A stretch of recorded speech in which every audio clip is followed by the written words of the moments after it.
चलिए खबरों में आगे बढ़ते हैं। बताते चलें कि हाईकोर्ट की जयपुर बेंच को मिली बम की धमकियों ने प्रशासनिक अमले में हड़कंप मचा दिया। एक अचानक आईडी से आए ईमेल ने अफरा तफरी मचा दी। आनन फानन में पूरा परिसर खाली कराया गया और सुरक्षा बढ़ा दी गई।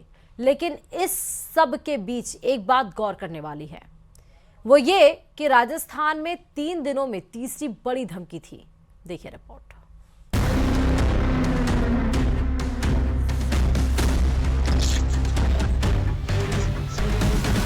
3 दिन 3 बड़ी धमकियां। धमकी भरा ईमेल, कौन है विलेन? आज जयपुर की शुरुआत हड़कंप से हुई।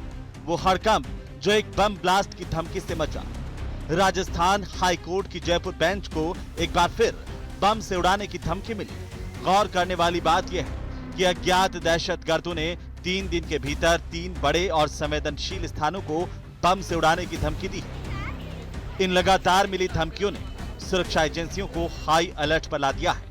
हाईकोर्ट की जयपुर बेंच को ईमेल के जरिए मिली इस धमकी में कहा गया कि तमिलनाडु के थिरुपरनकुंद्रम मामला, इस मामले ने दुनिया भर के मुसलमानों को नाराज कर दिया है। भाजपा शासित राज्यों की अदालतों में ऐसे ही धमाके होंगे, तभी सनातन धर्म के विरोधी उदयनिधि स्टालिन की ताकत समझ में आएगी। 7 शक्तिशाली आरडीएक्स बम लगाए गए हैं। सभी मुसलमान तुरंत राजस्थान हाईकोर्ट छोड़ दें।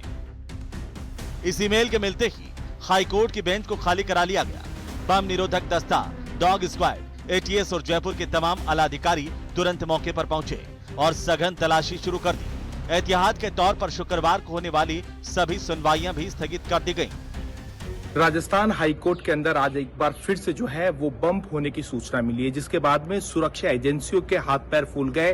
हालांकि अभी तक किसी भी प्रकार के जो बम या इस तरीके की जो संदिग्ध वस्तु है वो नहीं मिली है, लेकिन सूचना के बाद में राजस्थान पुलिस और कहा जा सकता है कि तमाम जो इन्वेस्टिगेशन एजेंसियां हैं वो मौके के ऊपर पहुंच चुकी है। अधिवक्ताओं में इस तरीके से जो है वो कौतूहल का जो है वो विषय यह बना हुआ है कि लगातार इस तरीके की जो है हाईकोर्ट के अंदर सूचना यहां पर आ रही है, तो मजाक यहां पर बन चुका है। इससे ठीक एक दिन पहले अजमेर में भी ऐसा ही आतंक मचा था। लिहाजा 3 दिनों में 3 बड़ी धमकियां मिलना वाकई चिंताजनक है। बुधवार जयपुर कलेक्ट्रेट, गुरुवार अजमेर कलेक्ट्रेट और अजमेर शरीफ दरगाह, शुक्रवार हाईकोर्ट की जयपुर बेंच। ऐसे में गौर करने वाली बात यह है कि अजमेर और जयपुर की ये धमकियां अनवेरिफाइड ईमेल आईडी से आई हैं। बम की ये सूचना भले ही अफवाह हो, लेकिन ये घटना दहशतगर्दी के नए तरीकों को बताती है कि कैसे बिना किसी संदिग्ध वस्तु के सिर्फ एक अज्ञात ईमेल के जरिए अफरा तफरी मचा दी जाती है। इसे लेकर वकीलों में भी रोष दिखा। पर इस गंभीरता को ज्यादा गंभीरता से ही लेना चाहिए। एक साल में शेर आया ऐसी बात हो जाए और किस दिन आगे ब्लास्ट हो जाए। एक साल में मेरा निवेदन इतना सा है, क्या पुलिस के पास इतने क्या कहते हैं चीजें नहीं है कि एक मैसेज को ट्रेस आउट कर सके कि ये मैसेज कहां से आता है? क्या इनके पास इतने संसाधन नहीं है? आज की टेक्नोलॉजी का जमाना, 1 मिनट लगती है। हालांकि हाईकोर्ट प्रशासन ने पुलिस को और कड़ी सुरक्षा देने के निर्देश दिए हैं, लेकिन 3 दिनों में 3 बड़ी धमकियां मिलना सुरक्षा व्यवस्था पर गंभीर सवाल है। फिलहाल सुरक्षा एजेंसियां हर हालात पर पैनी नजर बनाए हुए हैं। Bureau report, news 18 Rajasthan.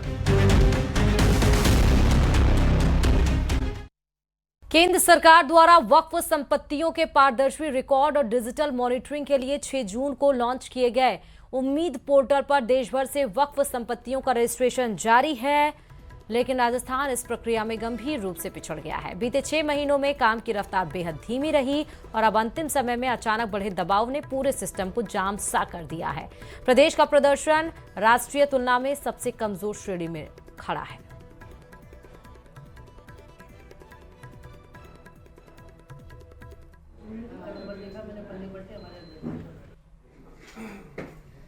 इस काम की सबसे बड़ी जिम्मेदारी राजस्थान मुस्लिम वक्फ बोर्ड की थी, लेकिन राजस्थान मुस्लिम वक्फ बोर्ड इतना नकारा और निकम्मा साबित हुआ है इस काम में कि 20,000 के करीब प्रॉपर्टी है, दरगाहें हैं, कब्रिस्तान है, मस्जिद है, मदारिस है, मकतब है और न जाने क्या क्या वक्फ के अंडर में है। 20,000 प्रॉपर्टी के अंदर सिर्फ 2,000 के करीब वक्फ बोर्ड की जानिब से उम्मीद पोर्टल पर अपलोड हुई है रिकॉर्ड। राजस्थान सूफियों का प्रदेश है। यहाँ पर कई बुजुर्गों के आस्थाने मौजूद हैं, दरगाहें मौजूद हैं। राजस्थान के अंदर वक्फ संपत्तियों का अपडेशन उम्मीद पोर्टल पर चल रहा था, लेकिन ठीक समय पर तेज़ी से काम नहीं करने की वजह से अब अंत समय में राजस्थान को काफ़ी परेशानी का सामना करना पड़ रहा है। देश भर के अन्य राज्यों के मुकाबले राजस्थान का आंकड़ा अभी काफ़ी पीछे है, जिस पर न सिर्फ प्रदेश भर के मुतवल्लियों ने चिंता जताई है, बल्कि इस हाल को देखते हुए फ़िलहाल ये कहना मुश्किल है कि राजस्थान के 19,000 से ज़्यादा वक्फ जायदादों में, जिनके अंदर राजस्थान की दरगाहें, मस्जिदें, कब्रिस्तान, इमाम बाड़े सहित तमाम वक्फ जायदादें शामिल हैं, उनका भविष्य क्या होगा।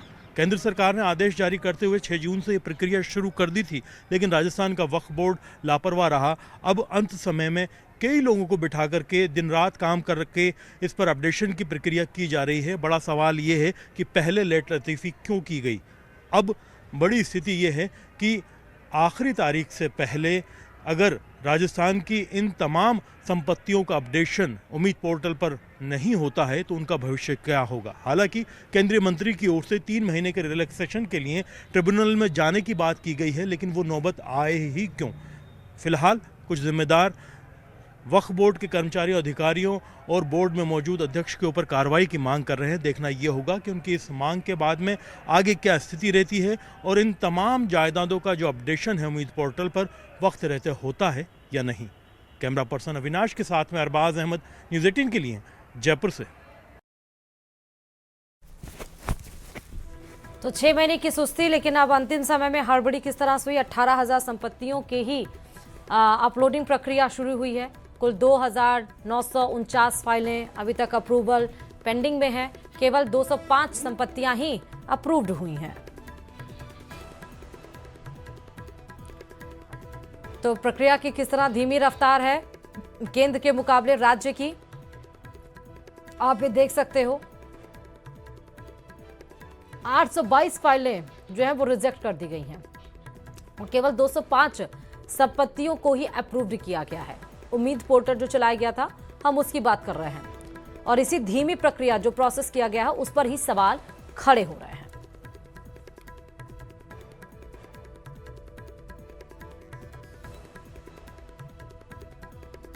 टुरू बाईपास इलाके में 29 नवंबर को एक कार वर्कशॉप में खड़ी 18 कारों पर पेट्रोल छिड़ककर उन्हें आग लगाने वाले मुख्य आरोपी अनिल कुमावत उर्फ हांडिया को पुलिस ने गिरफ्तार किया। आरोपी महिला के कपड़े पहनकर मोड़ा पहाड़ के गड्ढों में छुपकर बैठा था। वहां से गुरुवार की देर रात वह अपनी पत्नी से मिलने के लिए बाहर निकला तो मौके पर पहुंची पुलिस ने उसे पकड़ लिया। आज शाम को पुलिस ने घटनास्थल पर आरोपी की पैदल परेड भी निकाली, जिसमें आरोपी अनिल ने कान पकड़कर माफी मांगी और कहा, अपराध मत करो, मुझसे गलती हो गई, दोबारा नहीं करूंगा। मामले में 4 आरोपी पहले ही गिरफ्तार किए जा चुके हैं, जबकि 2 नाबालिग भी निरुद्ध किए गए हैं। घटना 29 नवंबर की रात करीब 10 बजे की बताई जा रही थी, जिसका सीसीटीवी भी सामने आया था। इसकी रिपोर्ट अगले दिन 30 नवंबर को दर्ज कराई गई थी।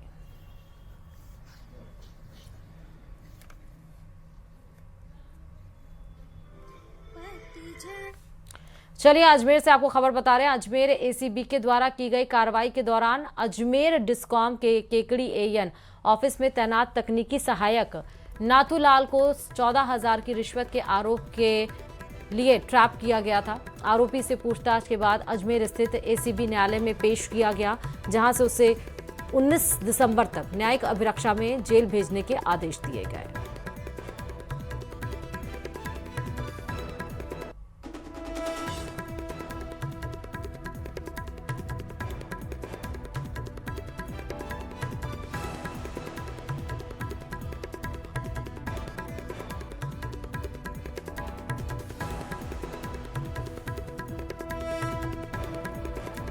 कि कोई कार्य पीएम सूर्यघर योजना का कोई स्वीकृति जारी करने की एवज में उसके द्वारा कोई रिश्वत राशि की मांग की गई है, जबकि उसके पास ऐसी कोई वर्क पेंडिंग था ही नहीं इसका, ना ही कोई जो राशि रिकवर बताई जा रही है 14,000 रुपए की, वो राशि उससे भी रिकवर नहीं हुई है। वो किसी अन्य कमरे में किसी फाइल के अंदर से रिकवर हुई। ना ही उसके पास कोई मांग का सत्यापन का कि उसने मांगे हों पैसे, ऐसा भी कोई प्रूफ मौजूद नहीं। बट बिकॉज तत्समय ये वहां पर मिला और उसको इस केस के अंदर लिफ्ट कर दिया। हनुमानगढ़ जिले के टिब्बी के कस्तूरबा गांधी बालिका आवासीय विद्यालय में एक 17 वर्षीय छात्रा ने फांसी लगाकर आत्महत्या कर ली। पुलिस के मुताबिक छात्रा 12वीं कक्षा में पढ़ती थी और छात्रा ने सुबह विद्यालय प्रबंधन को पेट दर्द की शिकायत की थी, जिसके बाद परिजन विद्यालय आकर छात्रा को दवा देकर गए थे और इसके बाद छात्रा ने छात्रावास की दूसरी मंजिल पर एक कमरे में फांसी लगा ली।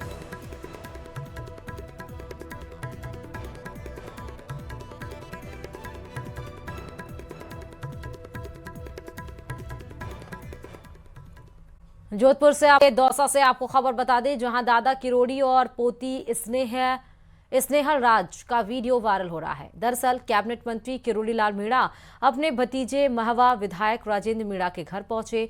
राजेंद्र मीणा के सरकारी निवास पर किरोड़ी लाल मीणा ने पोती स्नेहल राज से पढ़ाई के बारे में जानकारी ली। मंत्री किरोड़ी ने अपनी पोती का लैपटॉप लेकर पढ़ाई कराते दिखे।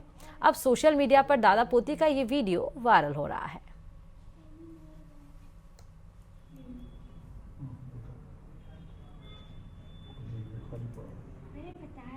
और चलिए जयपुर से बड़ी खबर आपको दे रहे हैं। जयपुर एयरपोर्ट पर फ्लाइट्स का संचालन बिगड़ रहा है। जी हां, इंडिगो की फ्लाइट्स रद्द होने से यात्री परेशान है। एयरपोर्ट पर दिन भर में 44 फ्लाइट्स का संचालन रद्द हुआ है। इंडिगो की फ्लाइट्स रद्द होने से हवाई किराए में बढ़ोतरी हो गई है। मुंबई, हैदराबाद, बेंगलुरु के लिए 15 से 25 हजार तक किराया ले रहे हैं।